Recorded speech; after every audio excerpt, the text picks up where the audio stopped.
Assalamualaikum warahmatullahi wabarakatuh. Hari ini kita belajar bab 10, kimia dalam perubatan dan kesihatan.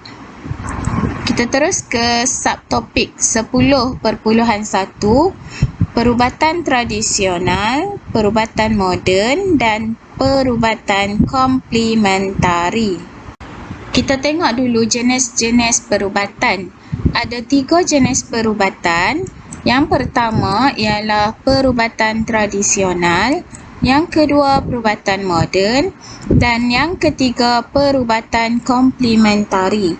Apakah yang membezakan di antara ketiga-tiga jenis perubatan ini? Okey, kita tengok. Kalau perubatan tradisional menggunakan tumbuh-tumbuhan, haiwan dan bahan semula jadi. Kalau perubatan moden, ilmu sains yang mempunyai hubungan dengan sains kesihatan dan bioperubatan. Kalau perubatan komplementari pula, dia merupakan kaedah dalam penjagaan kesihatan yang merangkumi produk semula jadi dan senaman badan dan minda. Sekarang kita tengok perubatan tradisional. Kita mulakan dengan ciri-ciri perubatan tradisional. Yang pertama, keberkesanan rawatan memakan masa. Yang kedua, kos untuk perubatan tradisional adalah rendah. Yang ketiga, keberkesanan perubatan tradisional ini terbukti melalui pengalaman. Yang keempat, perubatan tradisional ini diwarisi dan diamalkan turun-temurun. Dan yang kelima, perubatan tradisional menggunakan bahan semula jadi. Okey, sekarang kita tengok pula contoh-contoh, beberapa contoh perubatan tradisional. Yang pertama, aloe vera atau lidah buaya. Dipercayai lendiran daripada daun aloe vera atau lidah buaya ini dapat mengurangkan kesakitan kulit akibat selaran matahari atau terkena pada benda panas. Okey, seterusnya kita tengok contoh lain. Ginseng. Herba yang popular digunakan dalam perubatan tradisional kaum Cina untuk memelihara kesihatan badan. Okey, contoh lain ialah halia. Dipercayai halia dapat melegakan bengkak dan sengal-sengal pada badan serta menghilangkan angin dalam badan. Okey, contoh perubatan tradisional lain ialah pokok bunga raya. Daun pokok bunga raya ini dipercayai dapat melegakan sakit kepala dan merawat masalah keguguran rambut. Okey, contoh lain, quinina. Quinina ni bukan kulit kayu manis nah. Quinina diperolehi daripada kulit pokok cinchona sp, digunakan untuk membuat ubat penyakit malaria. Sekarang kita tengok perubatan moden. Ciri-ciri perubatan moden ialah kos rawatan yang tinggi. Perubatan moden menggunakan kaedah moden. Kemudian perubatan moden mempunyai kesan rawatan yang lebih cepat. Perubatan moden terbukti secara klinikal. Dan yang kelima, perubatan moden menggunakan ubat-ubatan sintetik, iaitu ubat-ubatan yang dibuat oleh manusia. Okey, seterusnya kita tengok ubat moden dia terbahagi kepada 3, iaitu analgesik, antibiotik dan jenis psikoterapeutik. Dan ubat jenis psikoterapeutik ni dia terbahagi lagi kepada 3, iaitu ubat antidepresan, stimulan dan juga antipsikotik. Kita tengok satu-satu. Ubat analgesik ini berfungsi untuk melegakan kesakitan. Kita boleh kata ubat tahan sakit lah. Contohnya aspirin, paracetamol dan juga kodina. Biasa kita guna aspirin atau paracetamol untuk sakit kepala dan demam. Okey, seterusnya kita tengok ubat antibiotik pula. Ubat antibiotik ni fungsi dia membunuh dan menghalang pertumbuhan bakteria. Antibiotik dihasilkan daripada mikroorganisma seperti fungus atau bakteria ataupun melalui sintesis bahan kimia. Okey, kemudian ubat antibiotik ini perlu dihabiskan mengikut dos yang diberikan supaya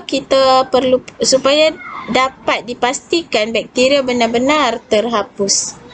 Okey, seterusnya contoh ubat antibiotik ialah penicillin dan streptomycin. Okey, kita tengok ubat psikoterapeutik pula. Ubat psikoterapeutik ini adalah ubat untuk merawat pesakit psikiatrik. Ada 3 jenis ubat psikoterapeutik. Yang pertama, ubat perangsang atau stimulan. Jadi, ubat ini dapat merangsang dan mengaktifkan kegiatan otak, badan dan juga perasaan pesakit. Jadi, contoh ubat stimulan ialah amfetamina. Okey, seterusnya ubat antidepresan atau ubat untuk mengawal kemurungan. Contohnya imipramine dan juga amitriptyline. Seterusnya, ubat antipsikotik. Ubat antipsikotik ialah sejenis ubat penenang. Contoh ubat penenang ialah tranquilizer, barbiturat, dozapin dan juga haloperidol. Okey, kita dah bincang tentang ubat moden dan juga ubat tradisional. Jadi kita dapat buat kesimpulan bahawa ubat tradisional ini ialah ubat yang kita dapat daripada sumber semula jadi seperti tumbuhan dan haiwan tanpa diproses secara kimia. Okey.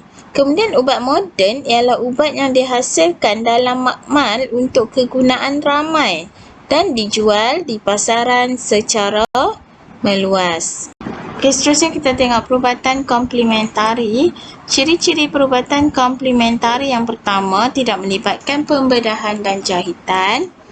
Yang kedua, tidak menggunakan ubat-ubatan terapeutik, ubat ataupun dadah ataupun bahan sintetik kimia. Ciri yang ketiga ialah melibatkan pandangan pengamal perubatan moden dan tradisional. Okey, kita tengok contoh perubatan komplementari yang pertama, akupuncture.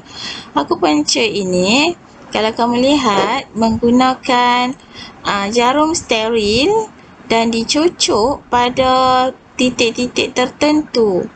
Titik ini disebut titik akupuncture. Hal ini dapat merangsang sistem saraf untuk melegakan kesakitan. Seterusnya kita tengok perubatan komplementari yang kedua, iaitu kiropraktik. Kiropraktik ini adalah satu kemahiran membetulkan kedudukan tulang dengan menggunakan tangan.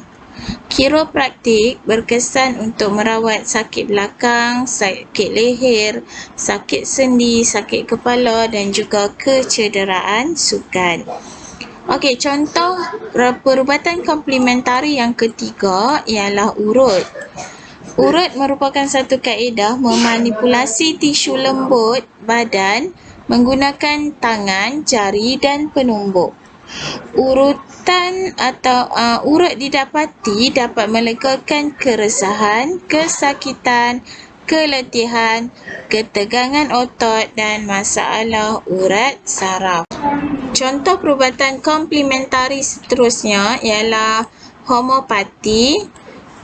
Ubat homeopati menguatkan keupayaan tubuh badan untuk melawan penyakit dan bukannya untuk membunuh kuman yang menyebabkan penyakit tersebut. Dia lebih kepada menguatkan sistem pertahanan badan supaya antibodi badan itu sendiri yang membunuh kuman tersebut. Okey, perubatan komplementari yang terakhir, contoh yang terakhir ialah terapi herba. terapi herba ni dia menggunakan tumbuhan atau bahagian tumbuhan yang memiliki khasiat untuk mengubati penyakit. Terapi herba diyakini kerana tidak mengandungi kandungan dadah yang memudaratkan kesihatan. Okey, seterusnya kita tengok ubat buatan manusia ataupun kita boleh panggil ubat sintetik. Ubat buatan manusia ini adalah ubat moden yang dihasilkan oleh manusia dengan cara menyediakan sebatian kimia yang mempunyai struktur molekul yang sama atau hampir sama dengan struktur molekul bahan aktif dalam satu perubatan tradisional. Okey, ubat sintetik ini dihasilkan di makmal dan dikomersialkan secara besar-besaran untuk kegunaan ramai. Contohnya vitamin C dalam bentuk pil yang dijual di farmasi. Kemudian ubat sintetik ini perlu diambil secara berterusan atau berhenti setelah sembuh. Ubat sintetik dibuktikan mempunyai bukti penyembuhan berdasarkan ujian klinikal. Kemudian ubat sintetik berisiko mendapat kesan sampingan jika digunakan tanpa nasihat doktor dan juga kalau pesakit itu tidak mengikut dos yang betul. Seterusnya kita tengok ubat daripada sumber semula jadi. Kalau tadi kita tengok ubat daripada ubat yang dihasilkan oleh manusia atau ubat sintetik. Sekarang kita tengok ubat daripada sumber semula jadi. Bila kita sebut perkataan semula jadi, of course lah ubat itu adalah daripada sumber semula jadi seperti tumbuhan dan juga haiwan. Contohnya vitamin C yang kita ambil direct daripada buah.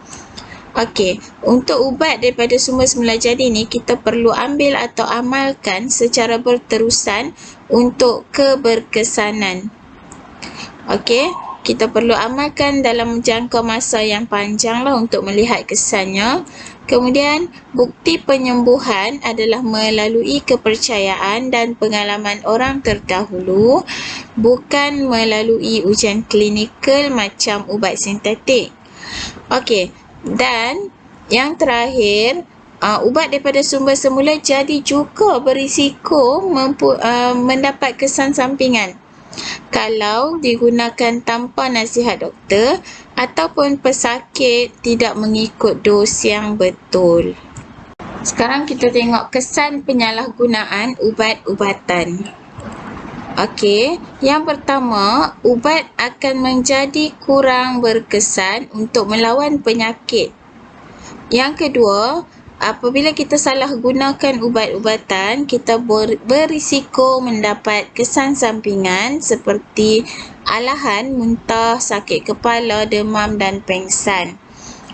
Okey, seterusnya apabila seseorang itu menyalahgunakan ubat-ubatan, dia mungkin menyebabkan ketagihan ubat jika diambil secara berlebihan lah, seperti ubat batuk, atau mungkin juga menyebabkan kematian. Okey, jadi kita dah selesai belajar bab 10.1 iaitu kita dah dapat membezakan antara perubatan moden, tradisional dan juga komplementari. Sekian saja untuk kali ini. Assalamualaikum warahmatullahi wabarakatuh.